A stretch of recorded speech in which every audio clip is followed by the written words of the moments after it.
Hi, everyone. Welcome to our Non-Binary People's Day chat. We're going to be talking about non-binary students in college. My name is Jo Liu. I am a major of human rights, public policy, and political science with minors in history and international studies at Southern Methodist University in Dallas, Texas, and my pronouns are they, them. Hey, my name is Maddie. My pronouns are they, them, she, her, hers. And I go to Portland State University. I am a undergraduate/graduate student, and I am studying electrical and computer engineering, and I am majoring in the embedded systems track in the computer engineering school. Fantastic. Maddie, I'm literally so excited to talk to you. And being non-binary, we all have different experiences of just saying we are non-binary. So what does being non-binary mean to you? So being non-binary is something that I've kind of grappled with my entire life, from initially coming out to my parents as I don't know what sexuality I am, to going, well, I only said that because I know what gender I am, and that's easier. And then from there, moving to like non-binary is to me more than just like a gender or a sexuality type of term. It's a lot more fluid. Um, I tend to have like a lot of different personalities that come out and very distinctly kind of take the role as the person in charge. And that's primarily how I identified with the non-binary movement as it came to be more popular. Never really put a name to it until then. And I guess even with just keeping it to one sort of category, like if it's gender or sexuality, those things are very fluid too. I consider myself female, but non-binary. So I identify with a lot of, I guess, stereotypical female things like doing makeup and, going outside and kicking ass in the world, which, I think is absolutely a female thing, not necessarily in the boardroom, but everywhere else. And I've had a lot of, I guess, discongruity when it comes to like, well, my core non-binary feel is my personality traits and my personality feel, where a lot of people where I interact with in non-binary spaces is mostly a gender thing, or it's mostly a sexuality thing. And even then with like sexuality, like I go from ace gray to being hypersexual at times, and then going back to like mostly ace or gray sexual. And that's confusing to some people when I describe it, because they're like absolute polar opposites, but it's on a continuum. Yeah, totally. I guess, what does it mean to you? Like, what does being non-binary mean to you? I mean, just thinking of the word non-binary, I'm just like, I just don't fit in the categories of being a woman or a male or like a man.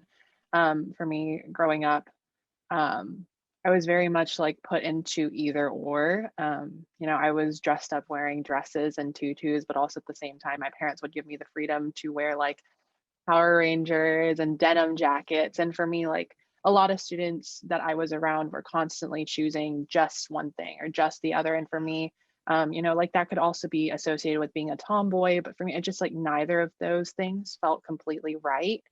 And so I also remember I came out as non-binary publicly my very first year in college, like as soon as there was the first LGBTQ plus event, which was a coming out kind of night. When people would tell their stories of coming out, I came out that night and officially made it public. But for me, like I just talked about, being non-binary just is me being me. Like there's just no better way to describe it besides the fact that I just feel comfortable as a human being and not being referred to as like she, her, or he, him. It's just they, them. And that's just like, for me, it's just really simple and dumbed down to, I don't feel like I fall into any of those boxes. It's just me.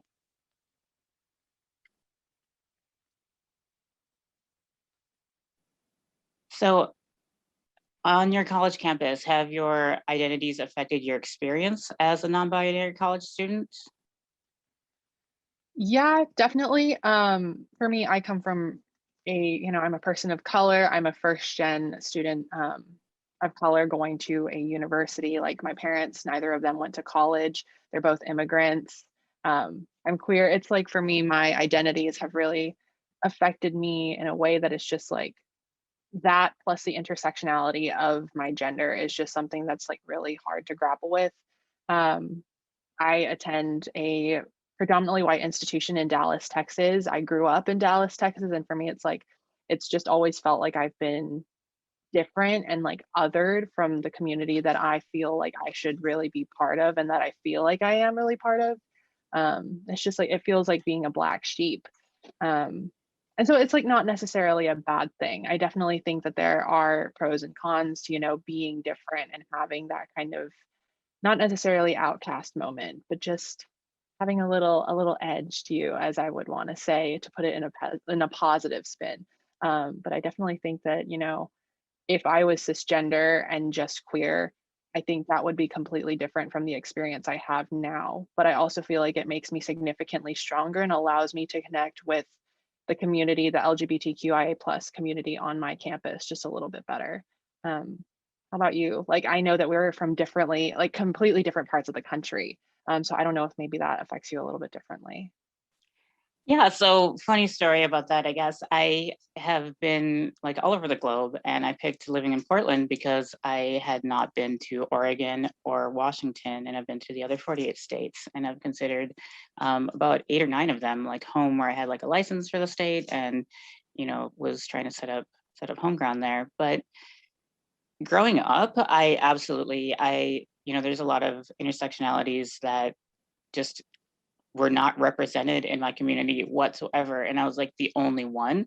So I thought I was, just like a weird, different queer kid growing up. And I'm like, no, well, I'm brown, I'm an immigrant. I grew up very much like counterculture and trying to drop out of society and, queer, trans, non-binary, and the list just goes on. And instead of kind of focusing on those things, um, I guess probably grew up a little bit and try to focus on the things that I had in common with the people around me and started to find a lot of community with people that maybe don't share the same like reflection of non-binary as I do or the same reflection of what being queer means or even what being an immigrant means because I'm very disconnected from so I was born in India and I moved here when I was like 6 or 7 months old. So I'm super disconnected from the culture in India and even just the Desi culture that exists here as a reflection of Indian culture.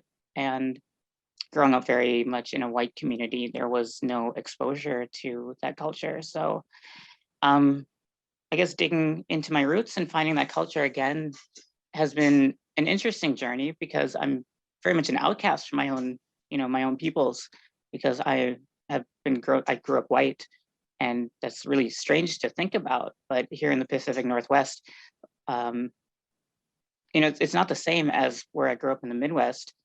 And in the Midwest, it's very much like nice to your face and still like treated decently, even if people have differing opinions of if you should belong there or if they even like you. And out here in the Pacific Northwest, I've been met with the whole range of dynamics in that spectrum where I've had like absolutely some of the most terrible things happen to me in life, but I've had the most prosperity and the most like personal growth here. And it's, at times it can be confusing, but I really try to focus on the personal growth and the connection with the communities. And it's taken, I've been here just over 5 years.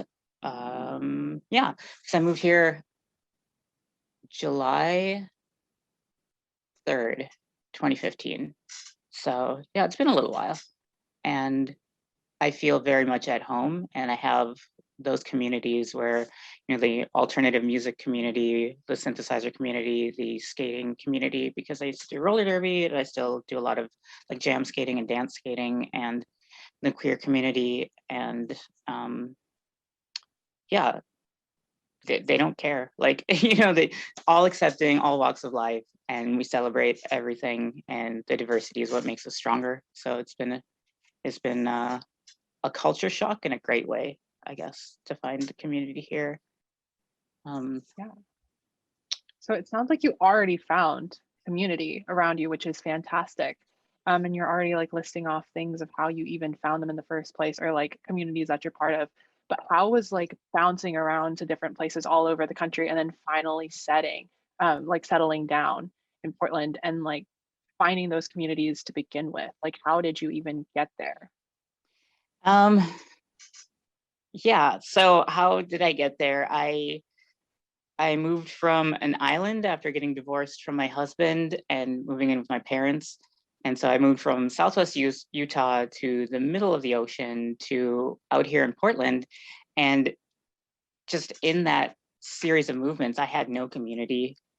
Obviously, I have friends online and people from other places that I've met and have, forged really close relationships with. But out here, I knew no one. So I just kind of set out to explore the things that I wanted to explore. And it was difficult because I felt like a loner, and I felt, I carried all of those burdens of, the intersectionalities that I couldn't find any community with as I was traveling. And that's kind of what prompted me to continue to travel and find that place where I want to call home. And, it's taken like 5 or 6 years to really feel like I have like a whole robust set of communities that I can turn to, not necessarily just for resource or support, but just for, having people in my life. And, it's not all from one community. So it's, I started roller derby because I wanted to do derby, and I haven't skated in like 20 some years. So I was like learning how to skate and like, trying to put myself out there. And, I wasn't friends with everyone, but I try to make as many connections as I can. I think that's really the key, is keeping yourself available and knowing what your boundaries are, because certainly there are going to be communities that, you know, you don't really mesh with. And that's not to say that everybody in that community is people or are people you don't mesh with. And it took me time to find the 6 people from Derby that I consider like my skate fam and skate with as often as possible. And in the synthesizer community, I like happened to go to an event that somebody was like dragging me to, and I was like, I didn't want to go. And then I showed up, and I ended up being like the biggest fangirl to like one of the performers there. And, we became like great friends, and we talk about stuff all the time, like music stuff. And I encouraged them to like go back to school. And I want to say that I was the like main influence for them to go back to school, but I know obviously like it's just like me talking about it a lot. Maybe it was a casual influence, but the people that you, I guess the traits that you want to see more of in yourself and that you want to foster as stronger traits are the community that I don't want to say like you as and anyone watching, but that I like set out to find, and the people that I had more affinity with. So that was kind of for me how I found the community here.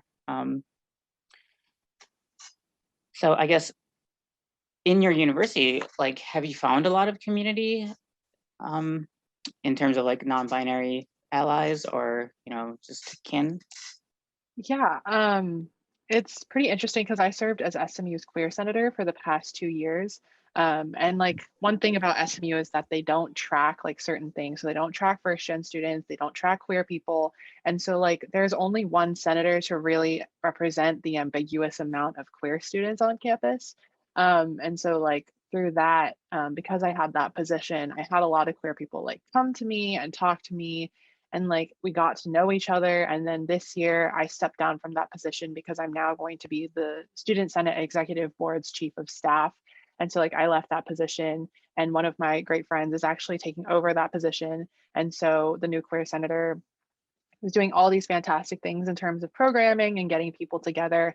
And so we have a big like underground gay group chat, which is really, really fun. And so the amount of I like requested that everyone puts, their pronouns and their little messaging names. And the amount of people that I see putting like she, they, he, they, he, like they, he, they, she. And I was like, oh my gosh, there's so many of us. And I didn't know this because a lot of people are just like not outwardly spoken about, being non-binary. And so it's been really cool, like you're kind of like underground passages to find queer people, because especially living in Texas, we're very much the same of like having that broad spectrum of people and their reactions to things. I live in Dallas, which is a pretty liberal area of Texas, but it's like we still definitely get those snide remarks and those moments where people are trying to, be discriminatory or say certain things, just because it is a PWI, and SMU is home to a lot of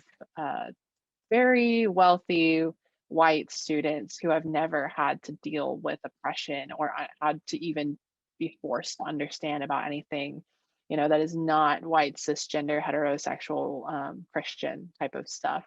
So it's definitely been like an uphill trek to find people. But once you find them, it's like you get a whole new gateway. Like everyone knows each other in some way. And it's kind of like just this underground community where you just strike gold once you find one person. So I've been able to find people on my campus that are non-binary, and like it's been really cool to find that support system and feel like I'm not the only one. Nice. That's excellent. That's excellent. That's good to hear. Um, I'm not familiar with the term. Like, what is PWI? Predominantly white institution. Okay. All Yeah. right. Yeah, that's definitely Pacific Northwest here in my school. It's definitely PWI. I was just I had another interview before this, and it was for a mentorship role, and it's for underrepresented and POC students. And I was just commenting on how it's super important for us to find that community, because like I was saying before, like I grew up in predominantly white community where I was literally the only like not white person, or like visibly not white person like around. And that made me have like a very skewed perspective of like what racism and like classism and like all the isms like actually are, because as we know, like people can deal with like one entity or like one individual or one small community of things that are different, but if there's a lot of like oppression and like negativity, then once there's more of us, it's a lot easier for them to just be outspoken about it. And yeah, I think it's like super important for us to like find the community here, especially in the areas that are predominantly white and like predominantly not, our kin. I went to school in Toronto for a while, and we had like the gay district there where it was like 6 blocks, 7 blocks of just like gay businesses, gay residents, and all of that queerness was just like so like obviously utterly fabulous all the time. And but it was like great. You could just go walk down the street and feel like literally surrounded by your community. And you may not know anybody, but like in that area, like everyone is queer and or an ally and or passing through and not going to make a scene or whatever. So that was an amazing experience that helped me feel like a lot more comfortable being myself in the world and just being out. And I guess at that time, like out loud and proud again about being myself. Um, and I guess like on campus for me, I've found quite a bit of community surrounding queerness and non-binary identities. And it's not as much as I'd hoped, but like you're saying, like normalizing having your pronouns places, I see a lot of allies doing that and promoting that. And I think that's excellent, because even if people don't want to be out, um, you could put some pronouns there, and that eases the way into acceptance, because I know not everybody wants to be out or visible. And for many people, it's still like a safety issue. So having that just exposure by people that may not have, non-binary identities or trans identities and are just like cis allies, I think that's excellent. And I think that's great to, hear that it's happening in Texas too. So do you have any ideas or thoughts about what colleges and universities can do to make campuses more inclusive for non-binary students? Yeah, I've actually been in conversations with administration for the past like 2.5 weeks, causing a fuss I think they're getting mad at me, but do I care? Not at all. One thing is, using, for example, one uphill battle that is currently in the works right now is we are trying the organization that runs homecoming on my campus, which is Student Foundation, and another organization that I'm part of, which is Human Rights Council. We are working together to try and make homecoming completely gender neutral, including using gender neutral advertising, only like gender neutral language, changing homecoming queen and homecoming king to homecoming royalty, and like changing kind of how people are elected to be like homecoming king and queen, because like homecoming is just like this massive thing in Texas. I don't know if it's like that across the country, but it's like really, really important here.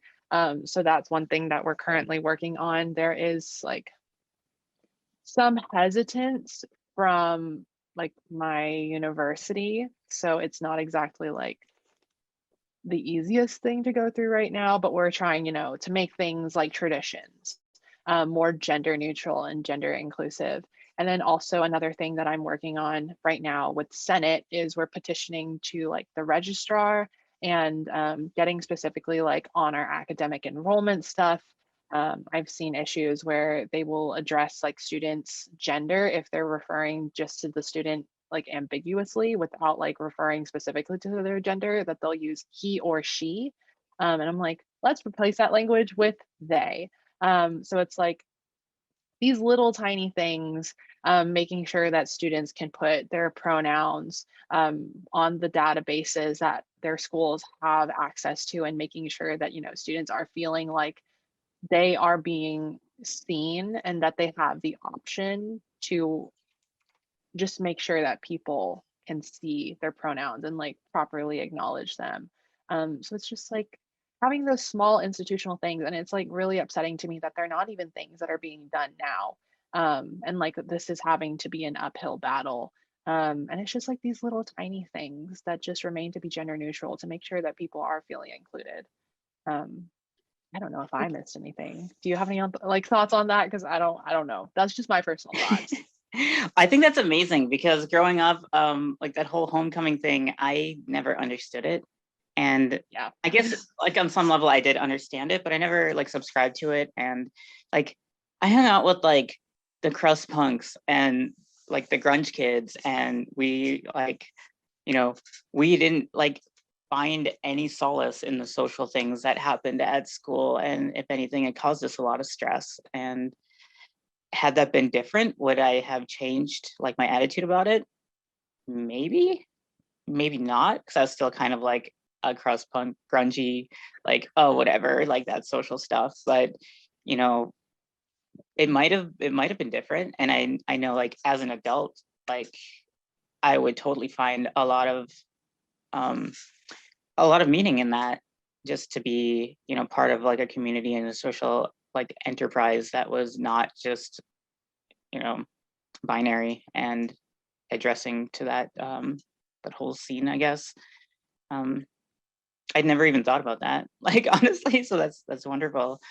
And on our campus, there's not a lot going on to change things. Like there's a lot of lip service, and there's certain groups that kind of take that lip service and run with it. And there's a lot of like say tenured instructors that these professors, they don't have any incentive to change, and they don't need to change, and they don't have a lot of repercussion when a student is like, I am feeling like belittled in class because maybe I'm being outed and asked what my pronouns are or why they are like that, like in class, and the instructor doesn't understand that just that act alone can drive a student to like drop out of university and college because they don't feel comfortable there at all. um, and I've certainly been there in my life, and I think things are changing a little bit, but still there's like a long way to go before just even lip service or DEI, like include like adding of a DEI board and considerations to policy making like has any lasting impact. um, I'm trying to think of a tangible example recently. Yeah, I was in a meeting to try to gauge if this certain student group was a good fit for me. And it was right at the height of like the protests and the BLM movement kind of inception.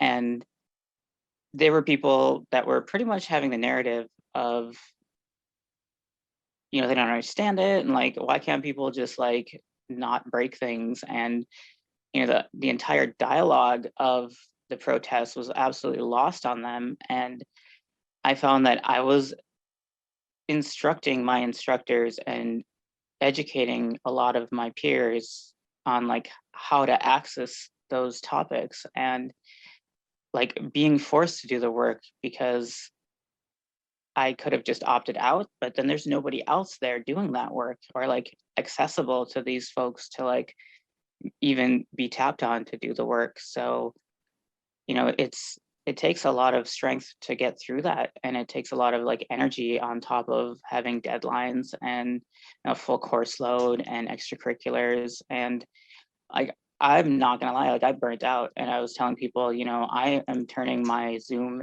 like I'm turning my camera off. It's just gonna say BLM and have a link to things, and I'm literally not gonna entertain or field any questions. And if there's anything that I don't feel okay with about, like I am just going to make a note to the instructor, like precisely, like specifically that, and like leave it at that, because it took a lot of energy, and just as a testament to like being exposed to that in, you know, 2020, like that's not okay. You know, like Portland is supposed to be like a very forward and, you know, like woke city in the middle of, you know, it's like a blue dot in the middle of a red ocean, but it still didn't even phase, you know, it didn't seem to like phase anything.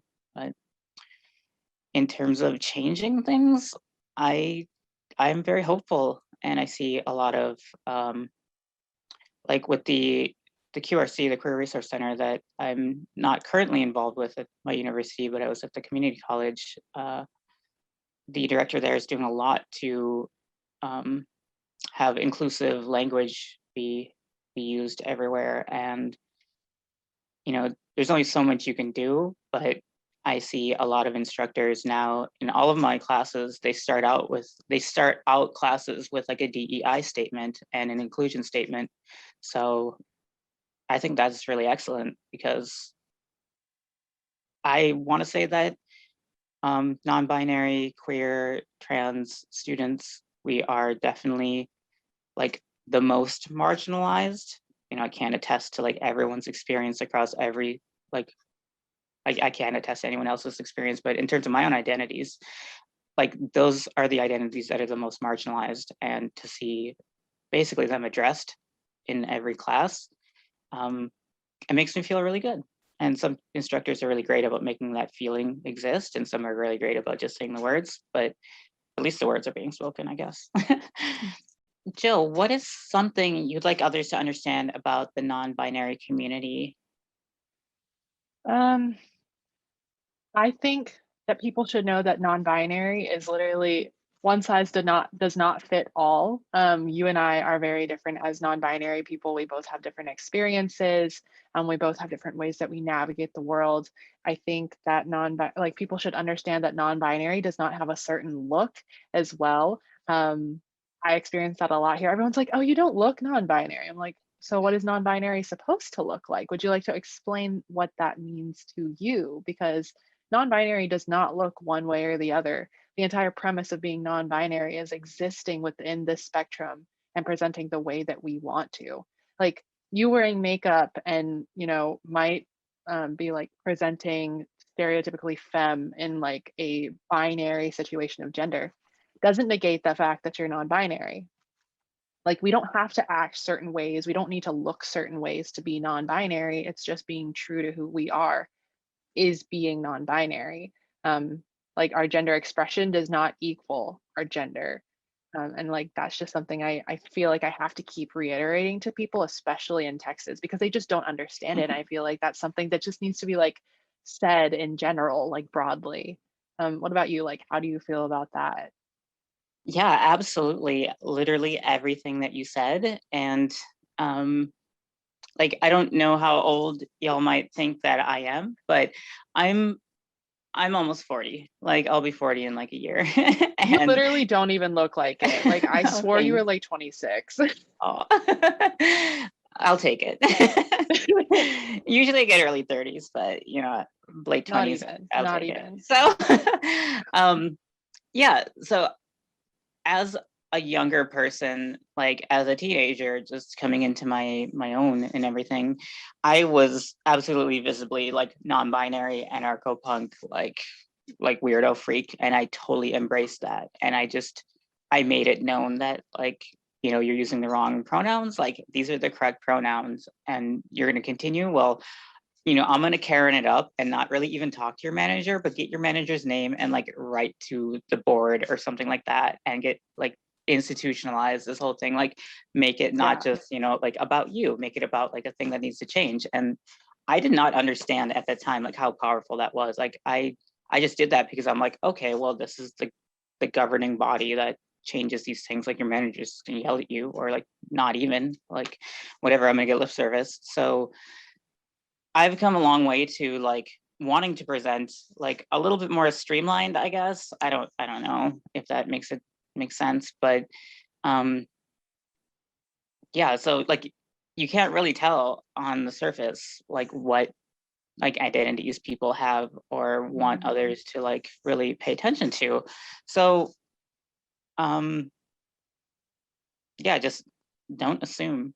And I think that's a good lesson for outside of just, having a mind for non-binary interaction, but just absolutely don't assume just because, I might be like female non-binary, but there are things that are stereotypically female that like I don't even care about. So, you know, yeah, don't assume. Yeah. That's I pretty love much how you like, literally like skipped the whole like manager thing. Like that's such a power move. The fact that you said, I'm not even gonna be a Karen and go on Yelp and write a bad review. I'm straight up like going to the owner and being like, listen, that is a straight up power move. I should learn how to do that more. Because thanks. I'm not all that great at it. So I definitely have some lessons to learn from you. Oh. Total boss moment. I wish I had the guts to do that. Like fantastic. Thank And so you. like you talked about not assuming and stuff, and like that's an action that a lot of allies take. They won't assume, but what are some other actions that allies could like take and really participate in and to better support people like us and the non-binary community? Mm, outside of like don't assuming, like don't patronize us. If we choose to disclose things to you, or sometimes I'll confide in my like someone that I want to be maybe closer with or something, and I don't even know how to like emphasize this, but don't don't tokenize us either. And I've run into this recently where somebody was like, oh yeah, I have non-binary friends, so like all these things that I'm doing and saying are not problematic. And I'm like, you know what? You just did the whole like, I have a black friend, but I'm not racist. Hmm. Like, Yeah, and 100%. yeah, and I'm like, God, like, how could you not? And like, I think I like actually said that to them, and they're like, well, like I'm part black, and I'm like, that makes it even worse. Like, wow, like I don't even know where to go with Yeah. that. And so yeah, like don't tokenize us. And if you want to celebrate something, just like with anybody else, like either know how to do that or like ask, like literally ask questions. And I feel like a lot of people don't do that, and they'll ask questions on like Quora or like in other places, but they won't ask the person. And you know, just obviously like looking at this screen right here, like you and I are totally different. Like absolutely, like so many things that are different, but we have a lot of things that are similar in that like we're non-binary, like, and we want to see change in the world. And outside of that, like interacting with you and interacting with me are, like on a friend interpersonal level are going to be like totally different for someone. So don't like, yeah, again, like don't assume. um, Yeah. do you have any advice for allies out there? I have to say this because I'm also like very much a staunch racial justice activist. There is a difference between performative and actual allyship.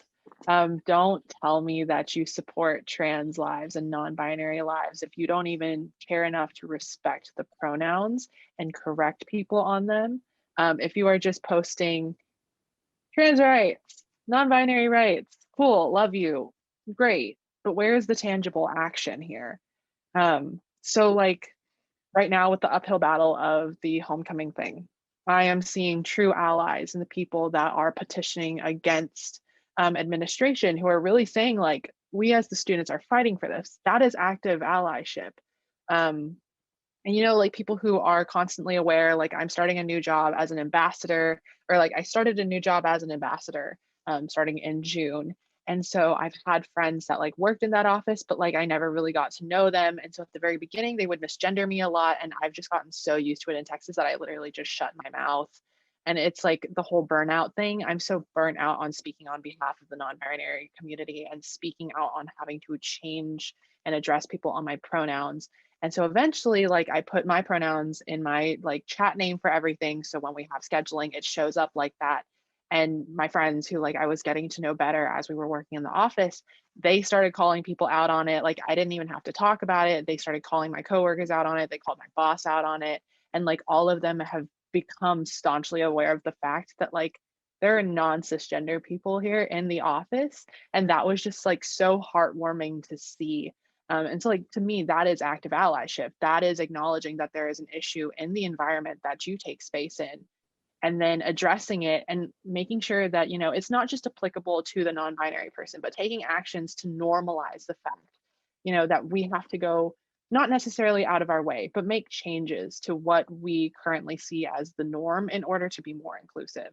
So just like really showing up and showing out and making sure that you're amplifying non-binary voices in comparison to just saying, I see you. There's a difference between seeing someone and then seeing and hearing someone and making sure that they are then given the soapbox to be seen and heard by others as well. Absolutely. I think something that you said was like so extremely important is amplifying the voices and the well-being of non-binary folks and other people that you are trying to be an ally to. And like you say, like it's so often lost in translation, like what that actually means. But like speaking out when you hear people talk defamatory about non-binary people or of anyone you're trying to be an ally to, and just supporting us where we're not seen and where we won't see you support us is like actually true allyship, I feel. Mm-hmm. So I'm sorry that you had to reach burnout for your peers to kind of come to, but I'm glad that you had those kind of people around you too that supported you and protected you when you know when you need it. So Yeah. that's great. What advice would you give a non-binary college student that is starting school this fall, either for the first time or like continuing on in their studies? Um, geez. I'm like thinking back to myself like 2 years ago because I'm just now a junior in like college, and it feels like I just got in here. But also at the same time, a worldwide pandemic definitely ruins your college timeline and like college Uh, internal clock. Um, but if I specifically for me, if I were to give advice to my younger self, I think I would say you have fear, and that's okay. But anxiousness can manifest itself in two ways. It can manifest as complete and total paralyzing fear, or it can manifest itself as excitement. You get to choose how you perceive that and also what path you decide to take. I had to take a leap of faith and come out. Um, and that was because I felt that maybe, the odds might have been against me, but that was a risk I was willing to take. And then for me, it just meant feeling things out and being true to myself and what my mind and my body was telling me to do. And it's like, I felt in this area because I live in Dallas, Texas. I'm very afraid of, being hate crime, especially right now with COVID-19 and the Asian American community being attacked at like very high rates in comparison to before. Like, there's a lot of anxiousness about making those moves forward. But I would say follow your gut. And if you are willing to make that step and say that this is who I am, and you're willing to unabashedly be yourself and are willing to take on not necessarily the consequences, but the aftermath of what happens, do what you think is best. And I thought that coming out was the best option for me. And it was, it still is. And it's given me so many opportunities to give voices to other people who have not had voices, or who have been maybe a little bit afraid of using their voice. And so it's like you can have that effect. And if someone else has that effect on you, then maybe things could change for the better. So just be you, follow your gut, and do what feels right, because no one else can tell you what is right. Do you have any advice for them? Well, first, I guess I want to say, like, you were so powerful and like strong for like doing that. Thank It's you. difficult. Yeah, you deserve credit for that, because it's hard. And even if you find support afterwards, just to take that leap of faith, like you say, like, it's absolutely a leap of faith. And I need to start doing that more in my life. I feel like when I was younger, I was like, I don't care, leap off my middle fingers. Like, I'm going to do everything that I need to do, and I'm going to live the way I want to live, and I'm going to be who I want to be. And like, yeah, you're going to freaking deal with it. And like, I found, like, I guess in the last like 6 months, like, I've had to like reevaluate that and say, like, am I actually like living to my truth? Am I like putting my truth to power? And there have been times where like I can actually say like no. And I've been like backing down from situations. And it's not from like not having the energy or like being tired. It's just because like I have other better things to do. But then I think about it as I did like 20, 25 years ago. And I'm like, well, if I don't, how is the next person going to find strength? And that alone gives me strength. And sometimes you'll be the first person, you'll be the only person, you won't have a single like ally that you can even like feel around you. But I assure you, like, if you take those steps, if you're able to jump into the void and put yourself out there, you will absolutely find people that support you. And it may not be today, it may not be tomorrow, but you will feel it and you will see it, and you will create the change that needs to happen in this world. And that can be a lot of pressure, but your life will change for the better, because inside you will be living to your own truth. And that changes so many things that you can't even put in like a name or a figure, or like what tangibly that changes, because it permeates everything. It permeates how you see the world. It permeates how like how people perceive you in the world. And that alone is powerful, like when you're living to your truth. Because like realistically, like regardless of our intersectionalities of like being non-binary, and for me like being an immigrant, being like like counterculture or whatever that means in this world, um people see you living your truth. And a lot of people that don't have these intersectionalities like maybe aren't living their truth. And it helps more than because people that are not non-binary and don't have these other things going on, they see that and they respect you more, and it'll change the way they interact with you, even if they didn't have prejudice before. Like they may not they may like it absolutely does change the way that people, um it polarizes people, and it helps you see like maybe the people that you shouldn't trust as much as well, because they may be hiding, um unfortunately, like they may be hiding their their perspectives of like what you should be, or like how it is, like how it is to be okay in this world. And I feel like that's actually extremely powerful as well, because it helps keep you safe. um so I think it is about time to wrap up. We've been here for a while. I lost track of time. So thank you so much for watching, and thank you, Joe, for holding space with me and having this conversation that's like much needed. And happy non-binary people's day, to everyone out there watching. And anything else you want to say, Joe? No, I'm so grateful that I had this conversation with you. It's been obviously with COVID, we don't really get the chance to really meet each other as people part of the BIPOC and Point Foundation family. But I mean, it's been so great to talk to you.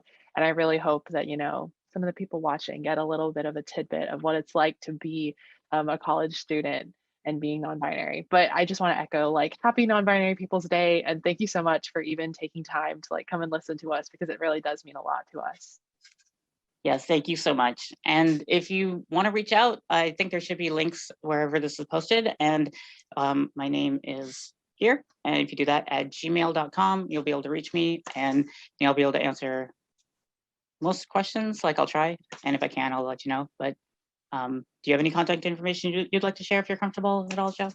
Or Yeah, I'm 20, so I'm a big fan of like Instagram and stuff. So I'm most open to Instagram DMs. So if you have any questions or just want to talk, get to know maybe SMU because I am an ambassador. My Instagram is at the Joe Liu. awesome. Well, I will talk to you later and bye everyone. Bye. Thank you.